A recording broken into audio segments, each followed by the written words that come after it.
खोटे सातबारा तयार करणे, वर्ग 1ची जमीन वर्ग 2 करणे.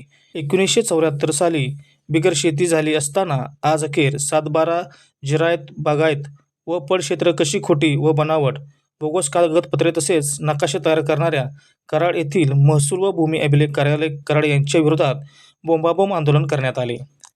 मलकापूर आगाशिवनगर येथील रहिवासी असलेल्या बाळकृष्ण विष्णू पाटील यांनी हे आज बोंबाबोंब आंदोलन करून प्रशासनाच्या या भोंगळ मनमानी कारभाराविरोधात तीव्र संताप व्यक्त केला आहे. याबाबत सविस्तर माहिती अशी की गेली 7 वर्षे झाली बोगस कागदपत्राबद्दल अनेक वेळा विनंती, अर्ज, उपोषण, आत्मदहन अशी बरेच आंदोलने केली गेली, पण आज अखेर मूळ कागदपत्राची पडताळणी कोणी केली नसून उलट उशीर माफीच्या नावाखाली बोगस कागदपत्रे खरी कशी आहेत हे मला पाहावयास मिळाली.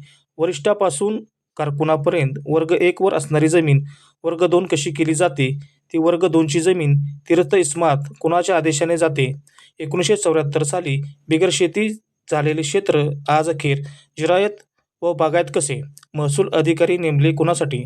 मला महसूल व उपविभागीय भूमी अभिलेख कराड यांच्याकडून बोगस नकाशे यांची चौकशी होऊन मूळ खरे नकाशे आज अखेर मिळाले नाहीत. प्रशासनाकडून उडवाउडवीची उत्तरे, हेलपाटे मारायला लावणे, टाळाटाळ करणे या सर्व भूमी अभिलेख कार्यालयाच्या मनमानी व भोंगळ कारभाराला वैतागून दिनांक 10/8/2026 पासून ते दिनांक 15 ऑगस्टपर्यंत रोज दोन्ही कार्यालयासमोर सकाळ, दुपार, संध्याकाळ तिन्ही वेळा बोंबाबोंब आंदोलन करण्यात येणार असल्याची माहिती बाळकृष्ण पाटील यांनी यावेळी दिली. विष्णू पाटील, आगाशिवनगर, मलकापूर येथील रहिवासी. 2018ला कोर्ट निकाल झालेला असताना भूमी अभिलेख कराड यांनी कोर्ट आदेश मोजून हद्दी करून द्या असा असताना मोजून हद्दी करून दिल्या नाहीत व प्रांत ऑफिस यांनी खोटे सातबारा तयार केले. ह्या संदर्भात सुद्धा बरीच माहिती, कागदपत्रे मी दिलेले असताना सुद्धा 18 आज अखेर मला कुठलाही न्याय निर्णय त्या दोन्ही कार्यालयातून मिळालेला नाही. म्हणून मी आज 10 तारखेपासून या कार्यालयांच्या दोन्ही कार्यालयांच्या समोर बोंबाबोंब आंदोलन करत आहे. त्या प्रशासनाला जाग कधी येणार हेच समजून येत नसल्यामुळं आजपासून मी हे बोंबाबोंब आंदोलन चालू करत आहे. आणि याच्या 15 ऑगस्ट दिवशी जर यांनी हे 15 ऑगस्टपर्यंत जर काही नाही दिलं तर 15 ऑगस्टपासून मी उपोषणाला परत बसणार आहे. आजची जिल्हाधिकारी, प्रांत अधिकारी, तहसीलदार, भूमी अभिलेख सातारा प्रमुख व कराड उपप्रमुख यांनी वेळीच दक्षता घेऊन आजपर्यंत घडलेल्या कामाला गती द्यावी व विषय प्रकल्प यांनीसुद्धा 2024ला पैसे भरूनसुद्धा आज अखेर 26 उजाडलं तरीही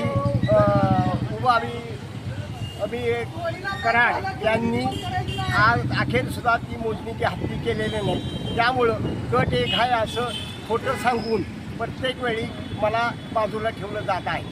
भूमी अभिलेख, लँड रेकॉर्ड्स म्हणजे जमिनीच्या मालकी हक्क, क्षेत्रफळ, सीमा, आकार आणि इतिहासाची कायदेशीर नोंद ठेवण्याची शासन प्रणाली होय. यात सातबारा, उतारे, फेरफार, भूमापन नकाशे आणि अधिकार अभिलेख समाविष्ट असतात. जमीन खरेदी, विक्री आणि मालकी निश्चित करण्याचे हे दस्तऐवज अत्यंत महत्त्वाचे मानले जातात. मात्र ह्याच भूमी अभिलेख कार्यालयाचे आज मनमानी, ढिसाळ आणि भ्रष्ट कारभाराबद्दल नागरिकांमध्ये तीव्र संताप व्यक्त होत आहे. मोजणी प्रक्रियेत विलंब, अनधिकृत खाजगी व्यक्तीचा वावर आणि विनाकारण हेलपाटे मारण्यास लावणारे अधिकारी यामुळे नागरिक, शेतकरी त्रस्त झाले आहेत. यामध्ये कराड तालुक्यातील शासकीय कार्यालयांचीही अवस्था अशीच झाली आहे. यात कराड भूमी अभिलेख काही कमी नाही. नोंदी बदलणे, फेरफार, उतारे, मालकी हक्क, जमिनीच्या नोंदी या सगळ्या प्रक्रियेभोवती संशय, दलाली आणि व्यवहाराची सावली कायम राहिली आहे. कराड तालुक्यातील शासकीय कार्यालये आज सेवा देणारी केंद्र राहिलेली नाहीत, ती नागरिकांच्या छळछावण्या बनलेली आहेत. इथे नागरिक आरोपीसारखा उभा राहतो आणि कर्मचारी न्यायाधीशासारखा वागतो. भ्रष्टाचार, मनमानी कारभार आता अपवाद राहिलेला नाही, तो एक प्रणाली बनला आहे. जर शासन, जिल्हाधिकारी कार्यालय, राज्य प्रशासन आणि राजकीय नेतृत्वाने प्रणालीगत, रचनात्मक आणि कठोर कारवाई केली नाही तर भ्रष्टाचार मात्र राज्यव्यवस्थेचा स्थायी स्वभाव बनून राहील आणि मग प्रश्न उरेल तो, हे प्रशासन आहे की शोषण यंत्रणा. कराड सुपरफास्ट न्यूजसाठी संतोष वायदंडे, कराड.